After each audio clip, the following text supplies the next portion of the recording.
I should have known something was coming when Twyla picked St. Lark. That place is all soft jazz and candles, designed for conversations you don't want anyone else to hear. No one breaks up at Chili's. My name's Gideon Callahan. I'm 56 now, but this started when I was 37, still in Pittsburgh, still thinking I could keep my life simple. We were engaged back then. Twyla looked across the table, folded her napkin like she was clocking out of a shift, and said, "I need a prenup." Just like that. No lead-in, no hesitation. Just business. My firm has donors, advisors, and a mother who thinks surprises ruin lives. I'm not walking into marriage without a clean agreement. I didn't flinch. I nodded, smiled, told her it made sense. That's what she expected. That's what she'd picked. Safe, agreeable, boring Gideon. The one who says yes before asking why. Quick note. Before listening, share which city or country you're watching from. And let's continue. She sat back like she'd just finished a chore, not relieved we were on the same page, relieved the script was still working. Then came the soft talk. She said it was about protecting what she built, but it sounded rehearsed, like something you tell a mirror until it comes out clean. I watched how she checked the room before each sentence, how she measured my reactions. She wasn't asking for understanding. She was making sure I didn't break character. On the drive home, she lightened up, put her hand on my arm, leaned in, played it like intimacy. Then she said her attorney already had a draft ready, like it was catering, like this was a menu item. I kept my tone flat. "Who's your lawyer?" "Everett Klein," she said, like I should be impressed. Like the name alone should end the discussion. I didn't tell her anything about my money. I didn't push. I just nodded and asked neutral questions while she steered the whole ride like she was test driving her future. When we got to her place, she kissed my cheek and went inside like everything was handled. I stayed in the driveway, still buckled in, staring at the dash. That prenup wasn't a legal doc. It was a chess move. I took out my phone and called Celeste Wooten, my attorney for over a decade. She picked up on the first ring. "Let me guess," she said. "She thinks you're the one who needs guarding from." Celeste didn't have to ask why I called her. She already knew what it meant. I've always looked like the kind of guy who blends in, clean shave, quiet voice, button-downs without logos. Nobody guesses you've got money when you pay cash at Home Depot and don't tip loud.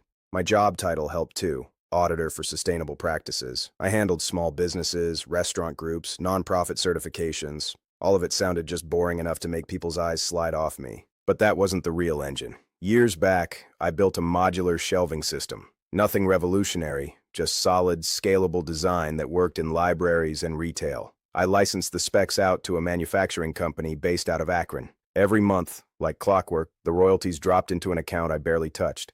That shelving system was the backbone. The rest grew from there. Slow, quiet, practical. I bought 2 laundromats in Cranberry Township, picked up a rundown 5-unit strip in Homestead, and stacked a small investment portfolio on top of that. Nothing sexy, no flip this house nonsense. Just stable, boring assets that didn't ask for attention. By the time Twyla and I got engaged, my net worth was sitting just over $11 million. It wasn't secret money. It was documented, tax-paid, hard-to-notice money. I didn't wave it around, but I didn't bury it either. I didn't live small to test people. I lived small because I saw what money did when it landed in the wrong hands. My parents' divorce wasn't just bitter. It was strategic. They turned love into a math problem. Everything had a number: weekends, cars, birthdays.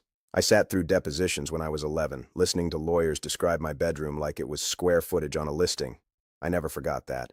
So I kept my life neat. Same SUV for 10 years, same basic apartment, 3rd floor walk-up in a neighborhood nobody brags about.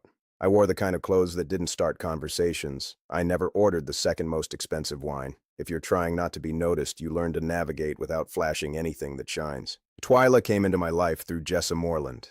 Closed charity event, local art scene.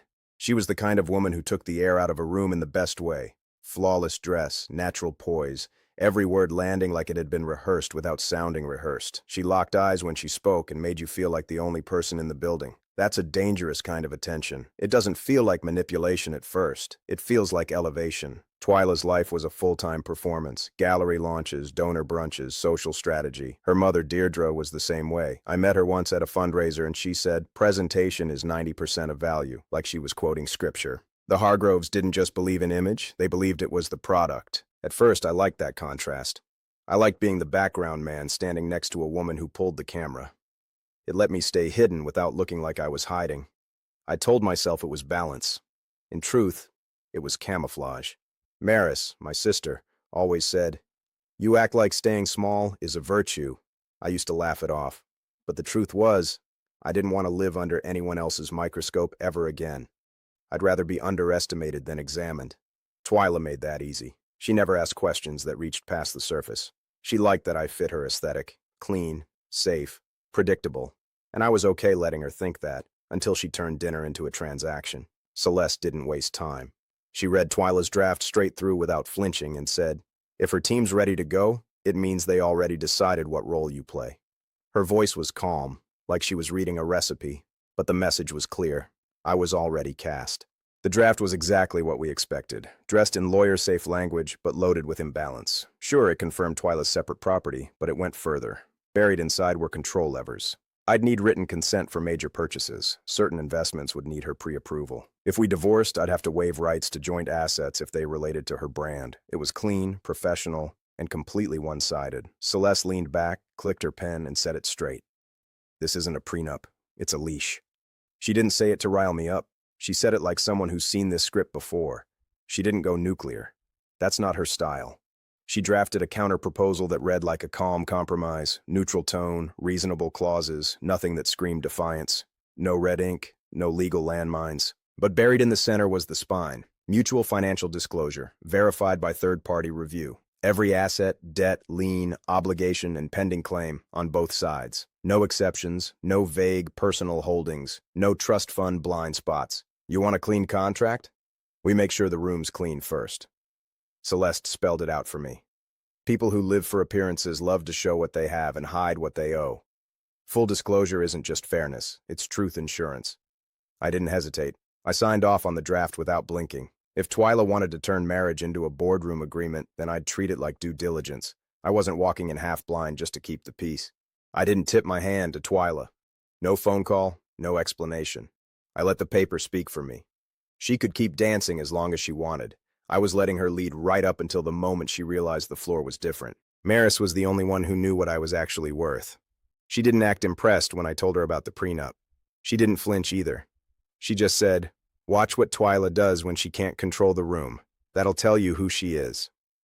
The meeting got scheduled for a Wednesday, just after noon, at Klein's office downtown. Classic timing. Midday means no spectacle. Professional. Forgettable. I knew exactly what that kind of timing was meant to do. Keep it quick. Keep it clean. Keep it quiet. Twyla texted the night before, something sweet but generic. Excited to move forward together. I stared at the screen for a long minute, then put the phone down without answering. Not out of anger, just clarity. We weren't moving forward together. We were stepping into a negotiation, and I wasn't the silent partner anymore.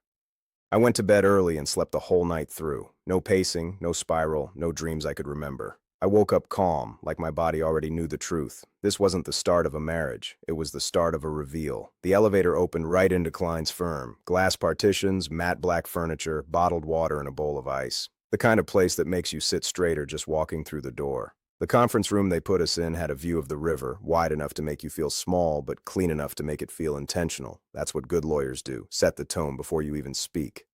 Twyla walked in like she belonged to the building. Hair smoothed, heels sharp, makeup that said effortless but clearly wasn't. She wore a cream suit, minimal jewelry, and a watch that probably cost more than my monthly living expenses. It was curated. Everything about her was curated. Klein greeted me with a firm handshake, eyes steady, voice even. "Appreciate you both being here. These things go smoother when everyone's collaborative." That was code for, "Don't make this harder than it has to be." Celeste didn't flinch. She returned the greeting with a half smile and no small talk. We weren't here to perform. Twyla's team went first. Klein handed out thick branded folders with her name embossed on them like she was a corporation. There were valuation summaries, pie charts, a statement about her projected growth, a narrative about the founding of her firm that read more like a museum plaque than a financial record. She spoke in her boardroom voice, smooth, precise, like she was pitching investors. "These assets represent the foundation of the brand I've built over the past 8 years. It's important to me that they remain protected." It wasn't disclosure. It was branding. Carefully framed and carefully incomplete. Celeste waited until they finished. No interruptions, no questions, just polite nods. Then she pulled out our packet, gray folder, no logo, no fanfare. and slid it across the table like she was handing over a sandwich. Klein opened it. I saw the moment it hit him. His posture didn't change, but his mouth tightened just slightly, like someone recalculating mid-flight. He flipped through slowly, page after page. My royalty statements, licensing agreements, property deeds, account ledgers, asset evaluations. Clean, dry, boring in the best way. Verified numbers, not stories. Twyla leaned over to watch his face, but he didn't give her much. She looked back at me, then at the table, then at nothing in particular. Her expression held, but her hands curled under the table. That's when I knew she wasn't prepared for this. Not just the numbers, what they meant, that she didn't hold the bigger story anymore. Celeste tapped the final page gently. As per the mutual disclosure clause, we're including all verified records of assets, debts, and obligations. We'll need reciprocal documentation to complete the agreement. Klein paused. Not long, just long enough to notice. Then he said, "Understood. We'll have to review outstanding liabilities and reconcile a few figures." That's when Twyla spoke, too quickly. "My debts are minimal, just short-term operating balances, nothing long-term." Klein gave her a look that said, without words, "That's not how we play this." I didn't speak. I didn't need to. He nodded once. "We'll follow up with updated records." The room got quiet, but not in the peaceful way. It was the silence people fill with questions they're not ready to ask. The kind where everyone suddenly knows there's more under the surface, but no one wants to be the first to dig. Twyla stood slowly when it was over, collected her things with stiff hands. She didn't look at me, didn't smile, didn't say a word. But her grip on her bag strap gave her away. Her whole image was polished, but her fingers were shaking. She walked out first. Klein followed. I stayed back a second longer, letting the room settle. Celeste didn't say anything until the door clicked shut. "Well," she said, "that went quieter than I expected." And that's when I realized we weren't engaged anymore. We just hadn't said it yet. That night, Twyla called like nothing had cracked. She acted like the signing had just been a little awkward, like we'd both tripped over a rug and now it was time to laugh it off. "I think we just got too technical," she said. "Next time, let's skip the legalese and just focus on us." I let her talk. I knew she wasn't done yet, and I was right. Then she said, with that faux warm tone she used when pitching donors, "I think we should have a quick NDA in place. Just something simple to keep everything classy." I didn't respond right away. I waited to see if she'd say what she actually meant. She didn't. "It's to protect you too," she added. "Some of the people in my world don't need to know your financial situation. It's just cleaner if we agree not to publicize anything." But her sentences kept drifting back to image. What people might think, what her mother would hear, what the donor base might assume. It wasn't about peace, it was about optics. I told her no. Not harsh, not loud. Just a flat no. "No NDAs," I said. "I don't need my life turned into a liability clause." She was quiet for a beat, then her tone flipped, hard. "Do you understand what you're doing to my reputation?" she snapped. "You walked into that room like you were trying to humiliate me." I stayed calm. "No, I walked in prepared. Just like you did. You made me look like I was scheming." "I didn't make you look like anything. That's not how truth works." The line went dead for a second, and I thought maybe she'd hang up. But she didn't. She handed the baton off instead. The next voicemail came 15 minutes later. Blocked number, sharp voice, no greeting. "This could have been private, Gideon. There was no need to let it get messy. If you continue down this road, you'll find that people talk, and they don't always talk kindly." I forwarded it to Maris. She called me 5 minutes later. "That's Deirdre," she said. "I'd bet my life on it." It wasn't a threat. It was a velvet warning. Social exile, slow erasure, the kind of pressure people like the Hargroves apply with smiles and invitations that never come again. The next day, Twyla tried a different tone. "We can still move forward," she said. "If we both agree to manage information, I think we can get past this." "You mean if I stay quiet while you rewrite the narrative?" "No," she said too quickly. "I mean, if we both keep the story clean." I didn't raise my voice. "I'm not going to sign anything that makes my existence something you have to airbrush." That's when she said it. "You made me look foolish. Not, you hurt me. Not, I trusted you. Just that. Like that was the unforgivable part." I let the silence stretch. Then I told her, "We should pause the wedding plans. Let things settle." She sounded stunned. "You're ending it over this?" "No, I'm pausing it because the trust isn't real, and you know it." The call ended quiet. She didn't beg. She didn't yell. But I knew that was just the surface. The next day, Jessa texted, "Hey, are you okay? Just heard something weird. Want to check in?"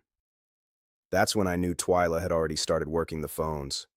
I didn't reply right away. I sat in my kitchen staring at my coffee and realized I wasn't heartbroken. I was done pretending this was love.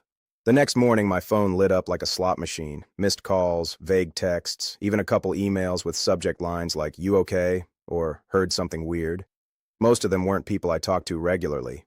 A few I hadn't heard from in over a year. The tone wasn't friendly curiosity. It was caution, like they were bracing themselves for my version before committing to a side. I let the calls go to voicemail. The messages were full of careful phrases. "Just checking in. Wanted to hear your perspective." Like they were loading the gun with sympathy before pulling the trigger. That afternoon, a longtime client canceled an upcoming audit. No explanation at first. Then I got the follow-up. "We're just trying to stay clear of any drama right now. I hope you understand." And that was the moment it stopped being personal. It started costing me real money. Jessa started forwarding me things without comment. Screenshots, message chains, clipped phrases like he blindsided her and he's not who we thought. She wasn't trying to be messy. That's just who she is. Connected to everyone, allergic to silence. She thought she was helping me get ahead of it. I didn't respond to most of it, but I read every word. Twyla had framed the story neatly. She told people I'd misrepresented myself, that I set her up at the prenup meeting, deliberately dropped big financials to humiliate her, and then acted like the victim when she asked for boundaries. She called it a setup. Said I weaponized transparency.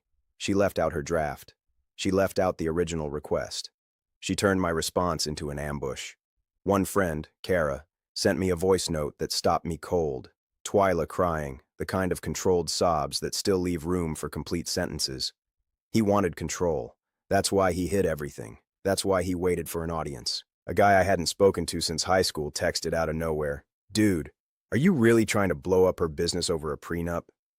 That's when I knew the story had mutated into something entirely different. Then the email came. Everett Klein's office. Not public, not formal. Just a quiet message to my attorney's inbox. Would Mr. Callahan be open to revisiting an NDA to help clarify intent and avoid misunderstandings moving forward? The phrasing was careful, but the message underneath was clear. His client was spiraling, and he was trying to get ahead of it before she burned the whole network. I sent it to Celeste. Her reply was 2 words: absolutely not. That same week, Maris called with a different kind of update. "One of my friends works with a commercial lender. Guess who's been asking around about financing tied to your name?" I didn't need a name. I already knew. It tracked. Her push for control, the panic, the insistence on sealing my finances under an NDA. This wasn't about love or fairness. It was about leverage. Something in her world was unstable, and I was supposed to fix it without knowing I was the tool. So I opened a folder. Not metaphorically. Literally.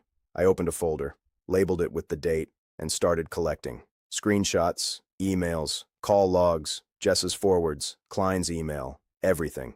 Because I've seen what happens when someone tries to rewrite the story after the damage is done. I wasn't going to be the guy without a record. I didn't blast anything online. No long posts, no angry threads, no cryptic quotes. I answered questions when they came, one by one, face to face, or over the phone. If someone asked directly, I gave them the truth. She asked for a prenup. My lawyer asked for full disclosure, and I refused to sign an NDA that would gag me for her comfort. That was it. No spin. Most people didn't know what to say after that. Some didn't respond at all, but you could feel the shift. Less certainty in their tone, less heat in their judgment. When you tell the truth without drama, it messes with people's plans to label you. Then one morning, Jessa sent me a message with no context. "You're going to want to hear this one." I called her and she told me about a conversation she overheard. Twyla's operations partner, Silas Denton, asking for updated vendor records and internal bank statements. Said the numbers he was seeing didn't add up to what she'd been saying publicly. A couple days later, I bumped into a guy I barely knew at a coffee shop. I remembered his face from one of those donor mixers. He sat down without asking and said, "Silas is asking questions." "You didn't have to say a word, man." She tripped herself. I didn't comment. I just nodded and sipped my coffee. But I could feel it. The rumor was shifting course. People had stopped saying, "Gideon lied," and started saying, "Why was she so desperate?" Then Maris brought me something that sealed the flip. She walked into my apartment holding a printout like it was a winning lottery ticket. "Public record," she said, slapping it down on the counter. It was a lean, Twyla's firm, secured by a personal guarantee in her name. Dated 2 months before the prenup conversation. I didn't need to use it. Once something like that exists on paper, it spreads without help. I heard through Jessa that the gallery crowd, the real donor class, started pulling back. Not publicly, just small cancellations, declined invites, soft fades. People who brand themselves on trust don't like discovering they backed a facade. Her campaign hit a logic wall. You can't demand transparency and then cry betrayal when transparency happens. The more she pushed the betrayal angle, the more people saw the cracks. Then Celeste got a second email from Klein, shorter this time, more careful, something about client confusion and a desire to de-escalate tensions. It read like a lawyer trying to exit a situation without dragging his shoes through mud. Celeste drafted a reply, a clean, restrained cease and desist around defamatory statements. No insults, no threats, just a sharp line drawn with a steady hand. The kind of response that says, try me again and see what happens. A week after that, Jessa called again. You'll love this, she said. Deirdre's furious. Not because of what Twyla did, because she couldn't control the fallout. Apparently, she screamed at her for letting the story get messy. And that told me everything. It was never about truth to them. It was about keeping the narrative airtight. I didn't gloat, I didn't toast to karma, but I felt something I hadn't felt in a long time. I wasn't being dragged through someone else's performance anymore. I was done playing the understudy in her act. After everything went quiet, I realized just how much noise I'd been living in. It wasn't the gossip or the calls or the tension in rooms I hadn't even walked into. It was the performance, hers, mine, all of it. And once that dropped out, what was left was a silence so wide it made my own apartment feel foreign, like I'd just moved in and couldn't remember why. I still showed up for work, still sent invoices, still answered emails, but the rhythm was off. I'd sit on the couch and catch myself staring at the wall like it might give me something to react to. The quiet wasn't peaceful. It was hollow. That's when I booked with Dr. Hadley Rios. I'd had his number for a year, passed to me by someone who said he doesn't mess around, and that was true. He didn't offer soft landings or nod his way through excuses. He asked pointed questions and left space for answers I didn't want to say out loud. In the second session, he looked straight at me and said, "What are you protecting by staying modest, and what are you controlling by staying vague?" It hit. Not like a punch. More like a switch being flipped on in a room I hadn't entered in decades. I told him the truth. I wasn't trying to bait women into failure or trap them in tests. I just didn't want a repeat of my parents. Two people who treated money like ammunition and each other like targets. He didn't let that sit without a challenge. You know, secrecy can be a shield, he said. But it can also be a test, even if you don't call it one. You withhold something and wait to see how people act. That's still control. I didn't argue. I just sat with it. For weeks, we unpacked more. How I chose women who loved the spotlight because it gave me cover to disappear. How I learned to mistake invisibility for safety. How being underestimated became a default because it let me keep the power without ever having to hold it publicly. You don't want to be misunderstood, he said once, but you're not giving anyone the full picture to understand in the first place. That one stuck. Meanwhile, Jessa kept inviting me out. Brunches, mixers, volunteer events. I said no every time until even I could feel the pattern setting in. Isolation wasn't reflection anymore. It was habit. And habit was turning into identity. Maris stayed close, checked in every few days, always with some variation of, "You good?" Then one night, after I admitted I'd scrolled Twyla's name again, she cut me off. "Stop renting your head out to people who don't pay," she said. "You're not a storage unit for her shame." She was right. I deleted the search alerts, unfollowed mutuals, closed the folder. I stopped tracking what people had heard. And one morning, I woke up to nothing. No new messages, no questions, no tension waiting, just coffee, sunlight, and the first deep breath I'd taken in months. Jessa finally stopped asking and just signed me up. "You said you needed to get out," she told me, handing me a flyer like it was a challenge. "Now you're committed." It was a volunteer shift, school supply sorting and helping families sign up for tutoring.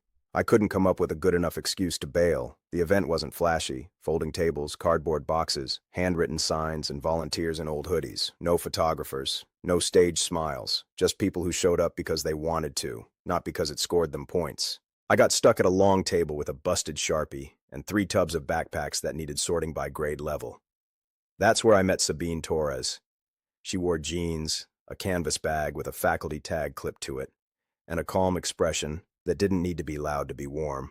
When I told her I was new to the event, she smiled and said, It's not complicated, we're just alphabetizing chaos. It made me laugh. Like a real laugh, not a polite one. That hadn't happened in a while.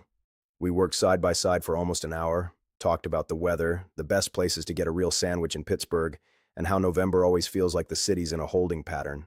She taught history at a community college, focused on local labor movements and public education policy. She didn't brag about it. She didn't turn it into a lecture. It just came out naturally, like it was part of who she was. When she asked what I did, I didn't default to the usual safe answer. I said, I'm an auditor for sustainable practices, but I also license a product design I built a while back. She didn't blink, just nodded and said, what kind of design? Modular shelving, library grade, still selling. Useful, she said, sorting a stack of folders. I like things that last. That one sentence said more than half the conversations I'd had in the last 2 years. We got coffee a week later. Quiet spot in Lawrenceville, corner booth, no need to impress anyone. She asked more questions and I didn't dodge them. I told her everything, the engagement, the prenup, the lawyer, the NDA, the fallout. I didn't dramatize it, didn't perform it, I just laid it out. Then I told her what I'd learned in therapy, that privacy is fine, but not when it turns into a weapon.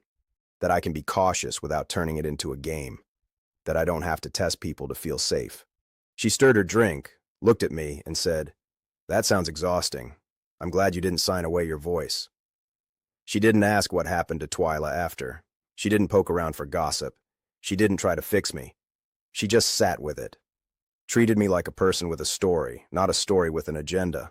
Driving home, I didn't feel drained like I usually did after vulnerability. I felt lighter. Not because she said anything magical, but because I wasn't wearing the small version of myself anymore. I just showed up. And it didn't cost me anything. Sabine and I took it slow. Not because I was hesitant or scared to commit, I wasn't, but because I was more interested in consistency than fireworks. I'd already lived through a relationship that photographed well and collapsed the first time things got real. I didn't need another grand performance. I needed something I could trust in the dark. She met Maris early on. I didn't plan it that way. It just happened naturally, over brunch one weekend. And to my surprise, Maris took to her immediately. No side glances, no post-meal interrogation, just a nod afterward and a quiet, she's solid, which from Maris meant more than a full endorsement letter. I stayed in therapy too, not because I was falling apart anymore, but because I wanted to make sure I didn't rebuild myself around old patterns. Dr. Rios kept challenging me, asking what I was hiding when I stayed vague, who I was protecting when I ducked real answers. I didn't mind the work anymore. I saw what happened when I skipped it. A few months in, I ran into Twyla, downtown. Coffee shop line. She was alone, wearing sunglasses indoors, and the moment she saw me, she pulled them down like we were starring in some kind of reunion scene. She said, I've been meaning to call you. I just wanted to say, I didn't handle things the best way. I nodded, not unkindly. Then she added, like it was reflex, but we could still keep things quiet. You know, for everyone's sake. That was her tell. Still trying to fold reality into a cleaner image. I told her, I hope you're doing okay, but I'm not carrying this for you. That's not mine anymore. Her face didn't twist in regret. She just looked disappointed, like someone realizing the control lever she'd depended on wasn't connected to anything. I walked away, didn't turn back. And honestly, I didn't think about her much after that. With Sabine, I did everything differently. No waiting, no safe versions. I told her everything early, family, finances, fears, the full truth without waiting for some right moment. She met it all with the same calm she brought to every room. She shared her boundaries too. Clear, no fluff, no performance. It felt like building something instead of negotiating terms. When I proposed, it wasn't an event, no speeches, no audience, just a quiet Sunday morning, coffee still hot, and me asking her if she wanted to keep building this life together with no pretending and no edits. She smiled and said yes like it wasn't even a question. That's what I remember most. Twyla wanted a contract to protect her image, and she lost the relationship. Sabine wanted the truth, and she got all of me. Years later, she's still my wife. And the quiet we built together, that quiet finally feels earned. If someone you loved started treating your life like a PR problem and tried to gag you to keep things classy, would you walk away or stay and negotiate your own silence? If your app has the hype button, tap it to support this video and help it reach more people. Hit like, subscribe, and tell me in the comments what you would have done.